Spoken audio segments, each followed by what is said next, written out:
currently consumes more than 100 million bags of coffee like these every year. At the Starbucks roasting facility in Kent, Washington, bags of green coffee beans weighing 132 pounds each arrive continually from Central and South America, Indonesia, Africa, and Yemen. This plant cleans, roasts, and packages more than 60 million pounds of coffee every year. In the 300,000 square foot storage area, up to 20 ship containers are unloaded every day, and the burlap bags are piled 18 feet high. Behind us and around us is about 2 million pounds of green coffee. That's unroasted coffee. We'll roast that and package it in about 7 to 10 days. There's enough coffee in this warehouse to supply 2,000 Starbucks stores for about a week. This is one of 3 of the company's American roasting plants, and it supplies the coffee for Starbucks stores in the northwestern U.S. and in Asia. A computerized inventory system determines when it's time to call up a new batch for roasting. Before entering the roaster, the beans go through a cleaning process. We load the green coffee in through a grate here on the floor, and a series of pneumatic elevators like this one carries the coffee into what we call our green bean cleaning machine. That machine uses a series of vibrating shelves, magnets, and vacuums to separate any foreign matter from the coffee. So, for instance, stones, small sticks, small bits of metal. The green beans travel through a system of aluminum pneumatic tubes to one of the huge roasting machines. The roaster operates like a large clothes dryer. As it rotates, hot air is forced into the chamber to heat the beans. The roasted beans are spilled out into a large circular cooling pan and slowly stirred by a rotating arm. This is one of 6 coffee roasters we have here at the Kent roasting plant. We roast coffees in batches from between 200 and 700 pounds. The coffee beans are roasted for 12 to 15 minutes at temperatures that range between 350 and 450 degrees Fahrenheit. We need a different roast for each different coffee that we serve. For instance, what we have back here is espresso roast. This is our 3rd darkest coffee. This is a single grande, 2% extra hot, no whip, 2 pump chocolate mocha. At Seattle's Pike Place Market, the very first of more than 6,000 Starbucks stores in the U.S., is busier than ever. 3, please. The way that the registers are set up and the way that our bar is set up, we actually have to toss the cups and throw them from the register to the barista. There's a specialty coffee explosion percolating throughout the world. And it's been led by Starbucks and founder Howard Schultz. Today there's over 9,000 Starbucks stores in 35 countries, serving almost 40 million people a week, and we employ over 100,000 people. Schultz got the idea for the Starbucks chain while on a visit to Italy. It was 1,500 coffee bars in Milan alone. And I went from coffee bar to coffee bar, not only in Milan, but in other places, Verona as well. What really struck me was the sense of humanity, human connection around the coffee and coffee experience. Coffee is one of the great romantic beverages of our time. It's filled with such unique history, and it's a beverage of truth. To tell the story of coffee, you have to start with the bean. But what we call coffee beans are actually coffee seeds. Coffee cherries usually contain 2 of these seeds, which after processing and roasting are ground to make coffee. The first recorded evidence of coffee cultivation comes from Ethiopia at the beginning of the 10th century AD by some estimates, and as early as the 6th century AD by others. Legend has it that a goat herd named Kaldi first discovered coffee's kick when he noticed his goats eating it. Apparently, the goats got jumpy. Coffee is native to Ethiopia, it grows wild, and so it's very reasonable to assume that, yes, in their grazing, the goats ate this, and it's quite conceivable that, yes, the caffeine within the coffee altered their behavior, particularly if they ate a lot of these cherries. The first known consumption of coffee was as a food by a tribe called the Oromos in Ethiopia. And what they did is they would take the raw coffee beans and cook them in fat and squeeze them into a ball about the size of a baseball, which they would sort of gnaw on as a kind of snack food. And at some point, the beans got transferred across the Red Sea to Yemen, probably via the slave trade. The Romans were probably eating it. Yemen in southern Arabia is less than 200 miles from Ethiopia, and it's here that coffee trees were first cultivated on plantations in the 15th century. From Yemen, coffee drinking spread throughout the Arab world. It's a drink of attention, of acuity, of precision, of discipline, of intellect. And it always struck me as perfect that the Arab civilization gave us mathematics, invented the zero. In part, one could almost imagine, because of this sort of attentiveness to detail that their main stimulant of choice gave them.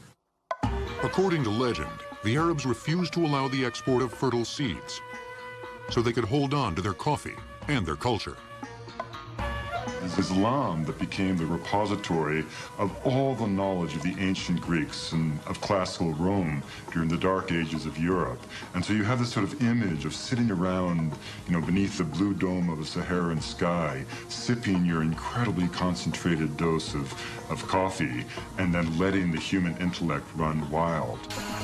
Around 1550, the world's first known coffee houses opened in Constantinople, now Istanbul, Turkey.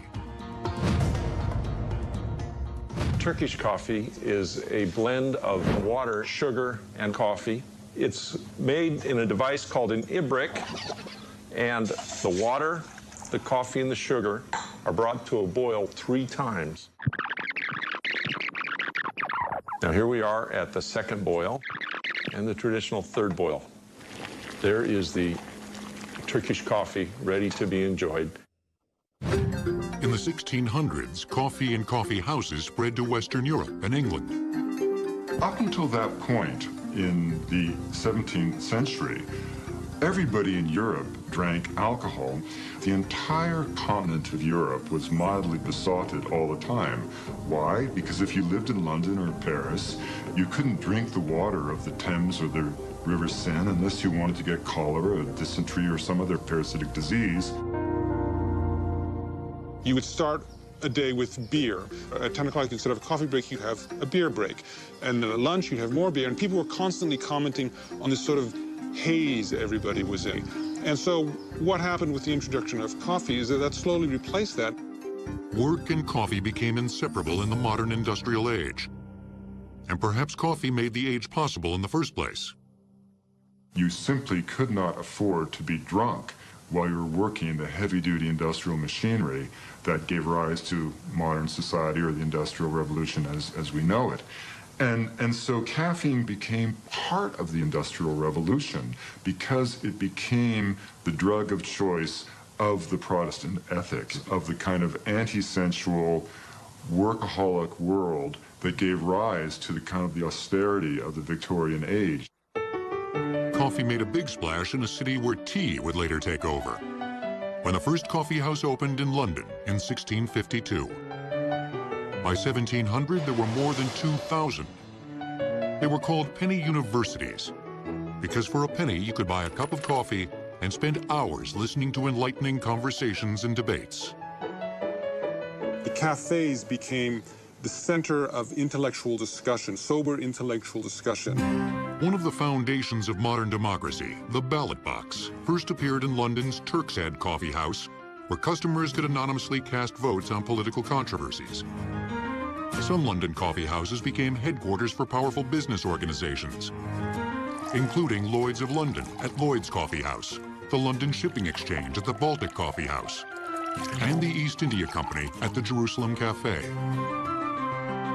But it was not just a stimulant for commerce. If you kind of look through the filter of history at the later part of the 17th century, the early part of the 18th century, the entire era is wired on caffeine.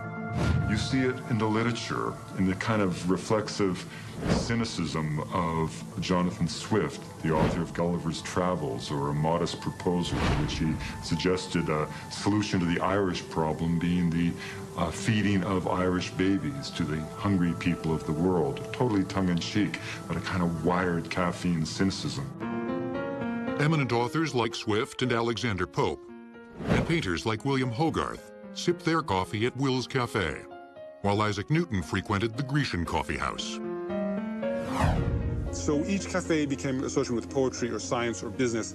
And from that idea of these cafes devoted to particular disciplines grew the idea of a newspaper with different sections, because people would go to the cafe, note down the conversations, put them into these little sort of publications that became the modern newspaper. And that is where the modern newspaper was actually born, in the coffee houses of London in the 1600s to 1700s. Throughout the 1600s, the world's coffee supply came almost entirely from Yemen.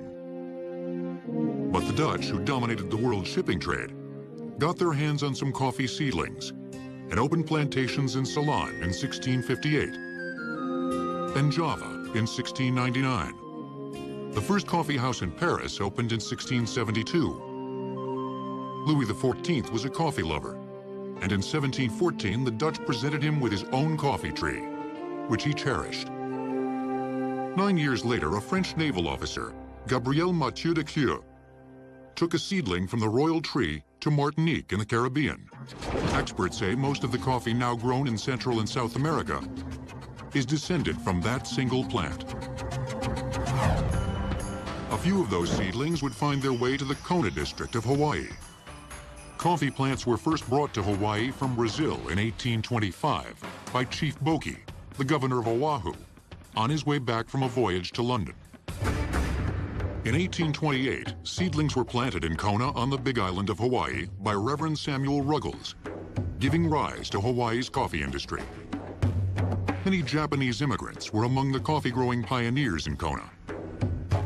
Many of the Japanese immigrants and their children, they had no other skills. You know, all they knew is coffee. So they just stayed here, and we had bad times, and then we had good times. Hawaii, with its tropical climate and mineral-rich volcanic soil, is the only coffee-producing state in America.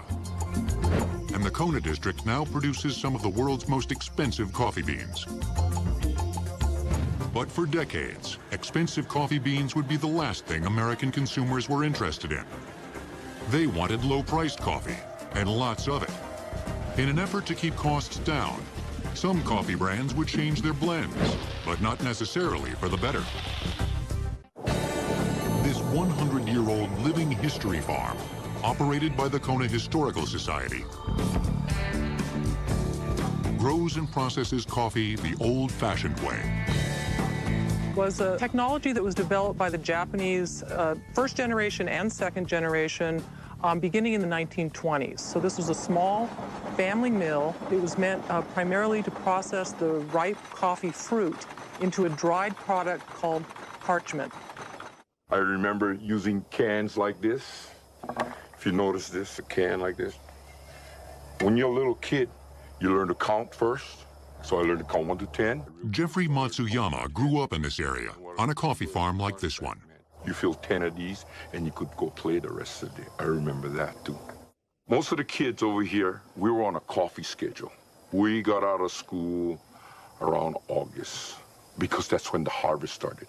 They needed the children to harvest the coffee. After picking, coffee cherries were taken to the farm's kuriba, or processing shed. Here, the outer fruit of the coffee cherry was removed, using a device called a pulper. I'd like to show you how simply it was made. Little piece punched out like this, okay? What this does is squeezes the bean just like this, okay? See how the seeds come out and the pulp falls out on one side, seeds on the other.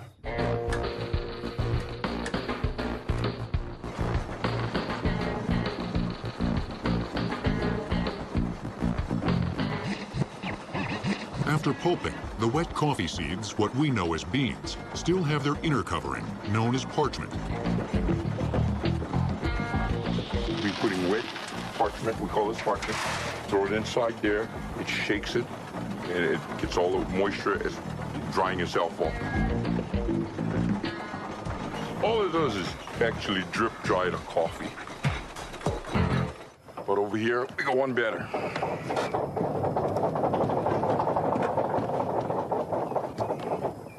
Drying platform here, all right? We get the wet beans, drag it out like this, all the way. We start from one end of the platform, Keep spreading it out. Use a rake like this.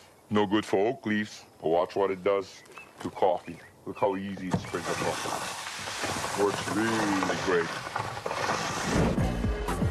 Just 3 years after this wet mill was built in Kona in 1926, the Probat factory in Germany manufactured this roaster that Mike Sheldrake, a cafe owner in Long Beach, California, now uses every day to roast coffee. This is a 1929 vintage German coffee roasting machine. This machine will do about 30 pounds of coffee per batch, and we can do about 100 pounds an hour. And routinely, we'll roast 10 to 12,000 pounds a month. Now, when the coffee gets close to being done, I'm going to keep sampling it with this trier, and I'm going to look for bean development. I'm going to look for size. I'm going to look for color. I'm going to look for bean pattern. I'm going to listen for a particular sound. And when I get the coffee exactly the way I want it, and this coffee is right there now, I'm going to dump it on the cooling tray like this, to draw all the heat out of the coffee, get it below 400 degrees.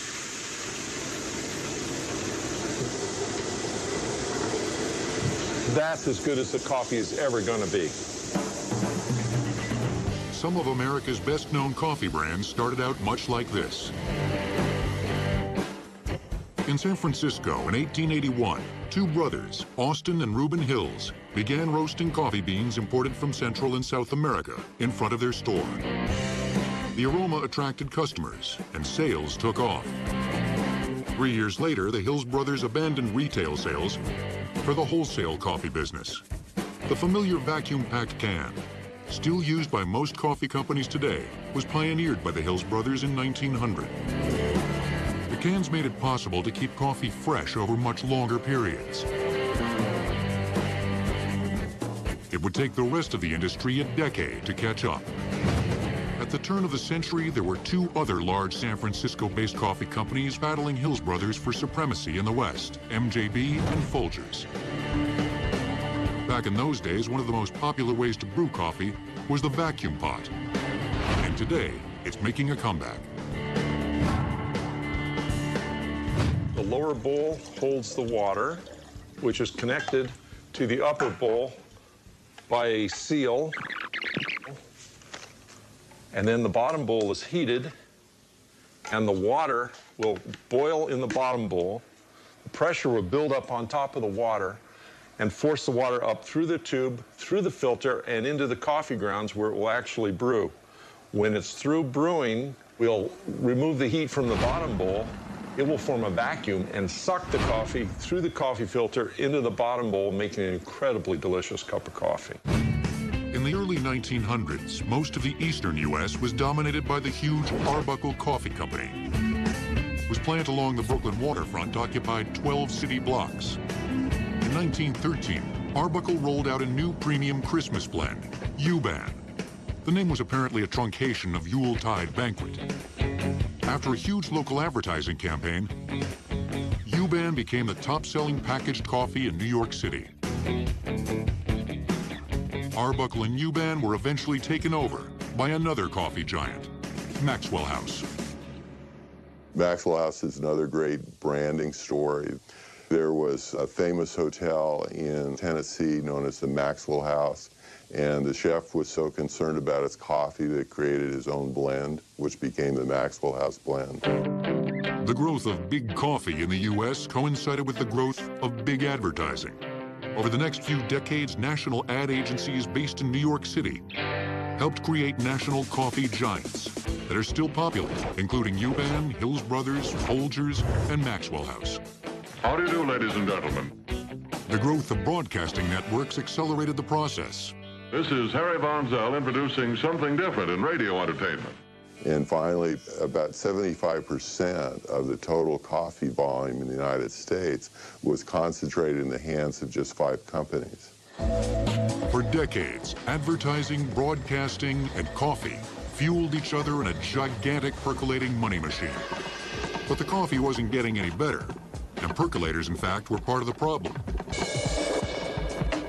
In the 1950s, the percolator was hot, a symbol of modernity and industrial progress on your very own stovetop.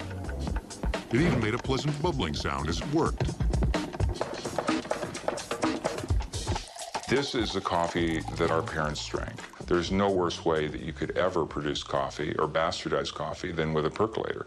A percolator basically takes the grounds and continually runs it through over and over and over and over. As the water percolates through the coffee, it falls back to the bottom of the pot. There, it's reheated and forced back through the pumping system, over the coffee grounds again. Over-percolating can make the coffee undrinkable.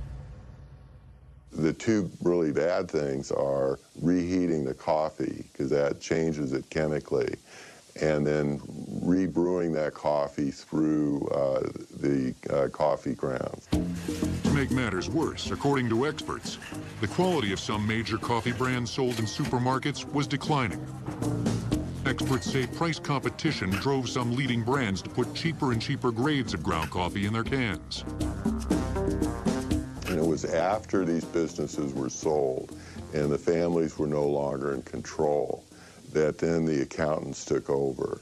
And the assumption was, well, if we save a few pennies on the blend cost, it's millions of dollars on the bottom line, and the consumers won't notice. Some well-known brands began adding more of the inexpensive Robusta coffee beans to their blends. There are two types of beans that are commercially grown.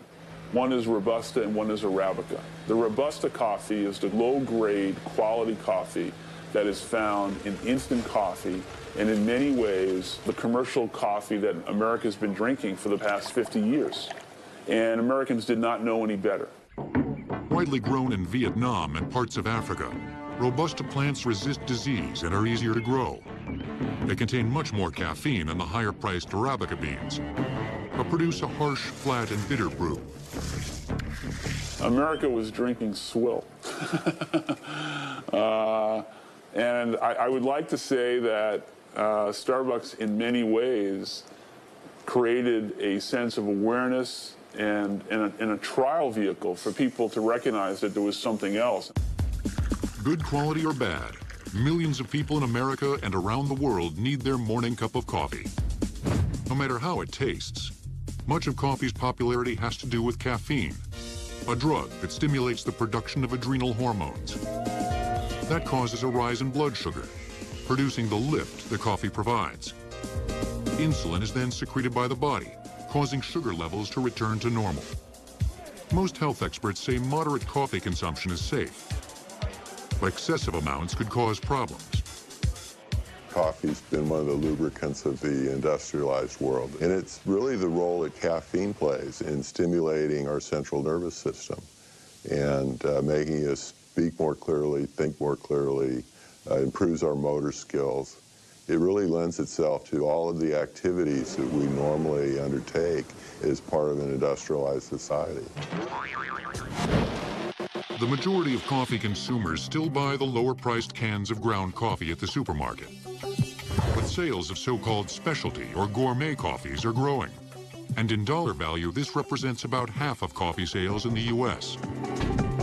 In 1960, overall per capita consumption of coffee in America was 15.5 pounds annually. Today, it's only 57% of that, less than 9 pounds annually. The reason the consumption declined in the United States is that the commercial blends began to undermine their quality by introducing more and more lower grades, and particularly more and more Robusta-type coffees. And so the consumer very predictably responded by consuming less of the product. It would take the ultimate coffee-making machine, the modern espresso machine, to create a new passion for great coffee.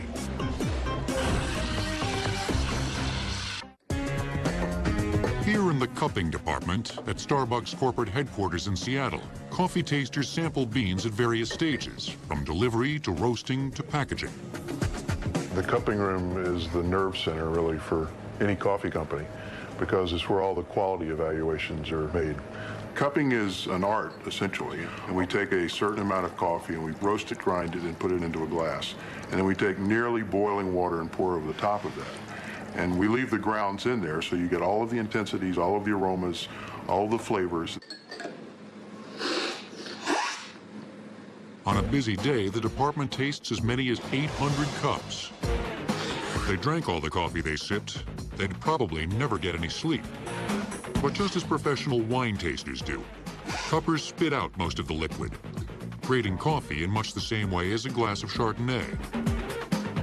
There's a lot of similarities.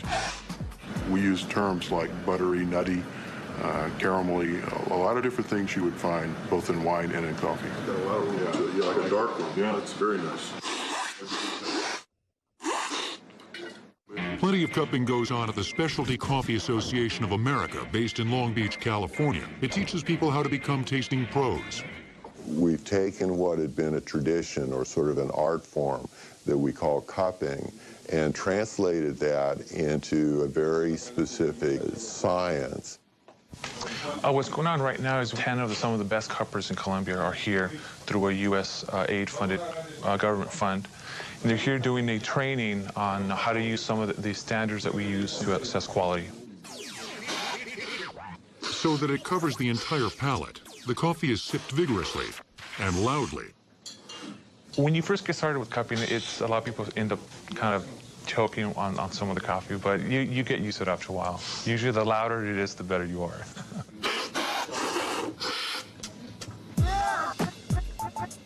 Although coffee experts have common reference points, when it comes to their favorite cup of coffee, opinions differ widely. For me, it's coffee from Indonesia, Sumatra, Java, Sulawesi, New Guinea. My favorite way would be a quadruple espresso, probably made with Brazilian espresso, being scented with cardamom. I don't want to drink a big, heavy Sumatra at 6 o'clock in the morning. I like a lighter coffee. I like an East African coffee then. My favorite coffee is Ethiopian coffee, without a doubt. I tend to take use a drip machine to make coffee in the morning, and I always choose beans that are Colombian. I personally use the French press, the press method, which is kind of similar to what we call the old cardboard coffee. The method of preparation I prefer is the French press because you get the intensity of the flavor.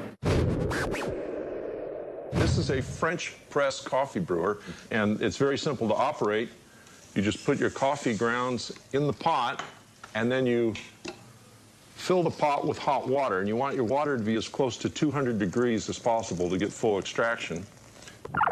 And then you just use this metal filter that's reusable, and you just press the grounds down to the bottom, and you create a fresh cup of coffee that has all the oils and all the sediment and all the flavor that was originally in the coffee bean. Undoubtedly, the most expensive way to make coffee is to use one of these $6,000 commercial espresso machines.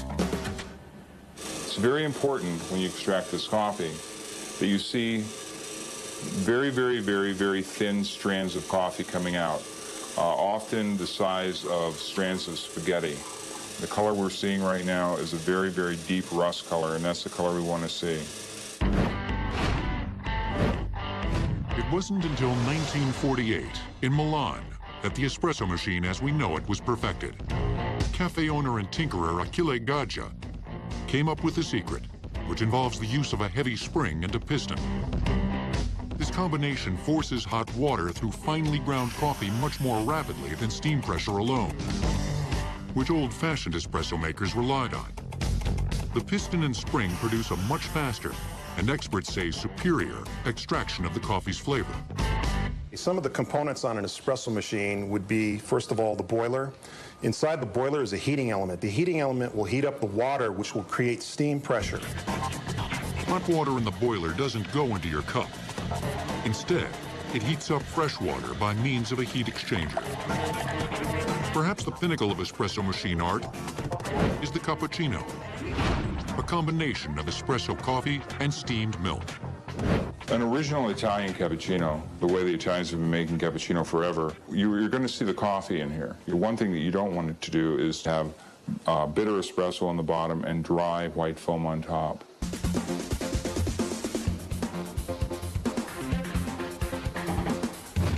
When Achille Gaggia came up with his new improved machine in 1948, it led to an espresso cafe boom in Italy in the early 1950s, which soon spread to the rest of Europe. In modified form, the espresso boom hit San Francisco's North Beach area. where beatniks, modern jazz, and beat poetry came together in coffee houses.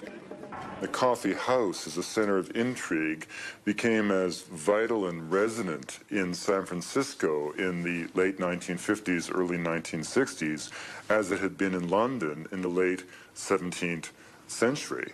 Coffee as a stimulant of the imagination, as a kind of a glow that people would get as they gathered around a warm fireplace of the spirit that became the coffee pot. All of this naturally became a potent source of a movement that was quintessentially based on ideas. As espresso helped ignite a counterculture, on the other side of the divide, offices and factories kept noses to the grindstone with machines that brewed bottomless cups of cheap coffee. But as the pace of modern life sped up, brewing was just too slow for some Americans. They wanted their caffeine fix to be instant, and so it was. But to make what the industry calls soluble coffee would require a lot more ingenuity and technology than it takes to roast a bean. Although instant coffee is less popular in the US than it once was, in most of Europe and Asia, it's the #1 way to make coffee. The UK, interestingly, is about 80% instant share, only 20% roast and ground. Now, much of the third world, developing world, it's still instant coffee. Worldwide, about 40% of the coffee market at retail is instant coffee, and Nescafé dominates this part of the market. The development of instant coffee can be traced back to the Civil War, when soldiers on both sides craved coffee so much that some carried carbines with a coffee mill built into the buttstock. Eventually, some Union soldiers received an early crude form of instant coffee. Finely ground coffee was mixed with sugar and milk to form a concentrated gooey paste that was sealed in a can. By adding hot water to a spoonful of paste, a soldier could enjoy a fast and reasonably good cup of coffee. Instant coffee powder first came to America after an English chemist living in Guatemala named George Washington developed a method to refine coffee crystals from brewed coffee. He moved to New York City, became an American citizen, and began selling Washington's refined coffee. The dehydrated coffee was only a minor success, but when World War I broke out, the U.S. Army requisitioned his entire output. After World War I, instant coffee went back to being a marginal product, and it would take another World War to stir up interest. In World War II, GIs had instant coffee in their K rations that came from 12 different suppliers, including George Washington, Maxwell House, and Nescafé. Hot coffee in the trenches meant a lot. It was a great comfort to war-weary soldiers, and instant coffee powder made it much faster and easier to make. Throughout World War II, the U.S. military actually was responsible for spreading Nescafé and instant coffee around the globe, and making instant coffee very popular in markets across Europe and Asia. For decades, instant coffee was manufactured using the spray-dry process. Concentrated coffee is sprayed from a high tower in a large hot air chamber. As the droplets fall, the remaining water evaporates, and dry crystals of coffee drop to the bottom of the chamber. One of the drawbacks of spray drying is that it uses heat, and heat is one of coffee's mortal enemies. Heat is not very friendly to the finer properties of coffee flavor and aroma. In the 1960s, Nestle came out with a new way to make instant coffee using a freeze-dry process. The benefit of freeze-dried coffee is that it took heat out of the equation. Freshly brewed coffee is condensed into an extract and frozen in slabs. The slabs are then ground into small chunks and put in vacuum chambers. Moisture in the form of ice is then drawn off, leaving dry coffee crystals behind. The most difficult part in instant or soluble coffee is maintaining the aromatics. Companies have made great strides in doing this. Some of them will actually condense smoke that comes out of a coffee roaster into a liquid form and reintroduce that liquid into the powder before the jar is sealed. The majority of the users of instant coffee are probably over the age of 50. However, we are seeing pockets of younger folks using instant coffee today. And one of the benefits we're seeing amongst the younger folks is there's not so much of a negative instant coffee perception, but really it's a blank slate. And these people just have not been communicated to. So at Nestle, we are passionate about instant coffee. It's the only part of the coffee business that we participate in. Yes, you really did hear the words passionate and instant coffee in the same sentence. We have passion for instant coffee. Yes, we do. And as a sign of the times, instant coffee is now going gourmet. One of the most recent introductions that we're making is a 100% Colombian blend of instant coffee. Coffee connoisseurs know Colombian beans as the finest beans there are. For many coffee connoisseurs, the subject of decaf is even more of a sore spot than instant. In some specialty coffee houses, a cup of decaf is called a why bother. To me, talking about decaffeinated coffee is like talking about nothing. So what can you say? But for people who experience tremors, palpitations, or just plain irritability from drinking caffeine, decaf is the only choice. It was invented by Ludwig Roselius, a German merchant from Bremen, who patented his invention and started a company to produce it in 1906. Roselius believed that his father, a professional coffee taster, had died from consuming too much caffeine. Ludwig's new process extracted caffeine from green coffee beans by superheating them with steam and then flooding the softened beans with the solvent benzol. The solvent was removed by rinsing the beans in water and steaming them. The caffeine-free coffee was soon being sold in Germany, France, and the US. In France, it was given a name meaning sans caffeine, Sanka. That eventually became its name everywhere. Drink 5, 10 cups a day, as many as you like, and still stay steady as a rock. Familiar orange-colored Sanka jars are still found on supermarket shelves. In many offices and restaurants, orange-rimmed coffee pots are used to indicate decaf. The practice began decades ago, after Sanka distributed thousands of orange-rimmed pots to restaurants. Some decaf coffees are now processed with water alone to remove the caffeine, while others still rely on solvents. Instant and decaf both used science and technology to provide new ways to drink coffee. Decades later, an orthopedic surgeon in California would come up with a new way to grow coffee. Although coffee is a beverage that's been around for centuries, there's always room for improvement. New directions are being explored constantly, and one of the explorers is Dr. Joe Albin, aka Kona Joe. He's an orthopedic surgeon practicing in Los Alamitos, California, south of Los Angeles. Dr. Albin leads a double life because he also owns and operates a 20-acre coffee farm in Kona, where he's developed a new way to grow coffee called the trellis method. No one has ever grown coffee before using a trellis, so this is a brand new idea that we thought of, and we patented it.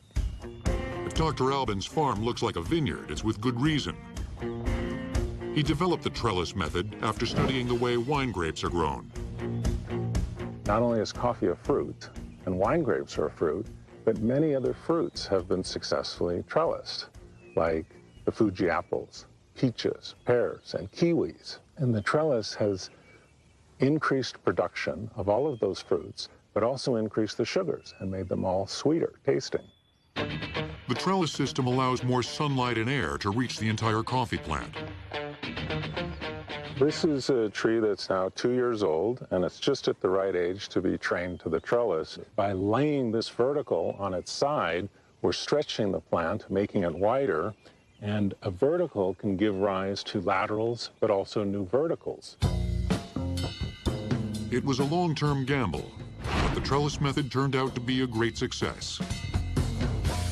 These are our oldest, most mature trees. They're 8 years old now, and we can see how that early split of the tree trunk, where we took those two flexible verticals, has now turned into a very thick, hardy trunk that has this sort of T shape. Kona Joe's trellis-grown coffee now sells at a premium price, and he can barely keep up with the demand.